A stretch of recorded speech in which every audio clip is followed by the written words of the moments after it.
के अनुसार जो विशिष्ट शिक्षक के लिए जो सक्षमता परीक्षा के आयोजन की बात थी, उसको माननीय न्यायालय ने कहा कि आप इसको बाध्यकारी प्रोविजन के रूप में नहीं बना सकते हैं कि हर किसी को परीक्षा में शामिल होना ही हो और अनुत्तीर्ण होने वाले को आप हटा देंगे। यह प्रावधान नहीं चलेगा, ये प्रावधान स्ट्रक डाउन किया गया है। हाँ, ये चीज़ अब सभी लोग जानना चाहते हैं कि जो परीक्षा होगी उसका क्या होगा, तो मैं स्पष्ट कर देता हूँ कि जो जानकारी है उसके हिसाब से सक्षमता परीक्षा जिन्होंने भी दे दिया है उनकी पोस्टिंग सक्षमता विशिष्ट शिक्षक के रूप में होगी। वो जहाँ जिनकी पोस्टिंग होगी वहाँ उनको जाना होगा। लेकिन जो पूर्व से कार्यरत नियोजित शिक्षक हैं, स्थानीय निकाय शिक्षक हैं, वो 2020 नियमावली के तहत बने रहेंगे। तो इसमें स्पष्ट हो गया कि स्थानीय निकाय शिक्षकों की सेवा जो है पूर्व की भांति बनी रहेगी और इसमें जो प्रोन्नति के अवसर हैं, बेसिक ग्रेड से स्नातक ग्रेड में, स्नातक ग्रेड से प्रधानाध्यापक ग्रेड में, तो ये प्रोन्नति के अवसर बने रहेंगे। और साथ ही साथ माननीय उच्च न्यायालय ने इनके कैरियर इन्हांसमेंट के संबंध में भी सरकार को उचित उपाय करने के लिए कहा है कि आप इनको बेहतर, इनके सेवा को आप कैसे बना सकते हैं, इस पर भी टिप्पणी है।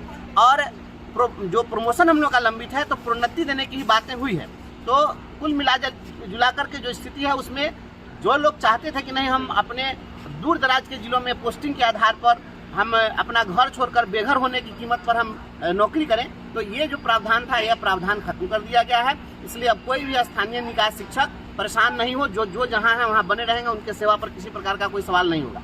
जिन्होंने सक्षमता परीक्षा दी है उनकी पोस्टिंग जहाँ सरकार चाहेगी, जहाँ करेगी, वो वहाँ जाएंगे। और हाँ, यह भी तय है कि हमारा जो बेसिक ग्रेड से स्नातक ग्रेड में और स्नातक ग्रेड से प्रधानाध्यापक ग्रेड में जो प्रमोशन का जो हमारा प्रोविजन है, तो हम हेडमास्टर तक बनेंगे, तो यह हमारा बना रहेगा। इसलिए ये चीज़ सुविधा हमको मिलेगी। साथ ही साथ जो सरकार को सलाह दी गई है उस सलाह के तहत फिर हमारे कैरियर इन्हांसमेंट के संबंध में, जैसे राज्यकर्मी बनाने के संबंध में, इन चीज़ों पर भी कुछ न कुछ टिप्पणी है। जो फैसला पूरा विस्तृत आएगा, जो शाम में जब आ जाएगा, अपलोड हो जाएगा, तो उससे पता चल पाएगा।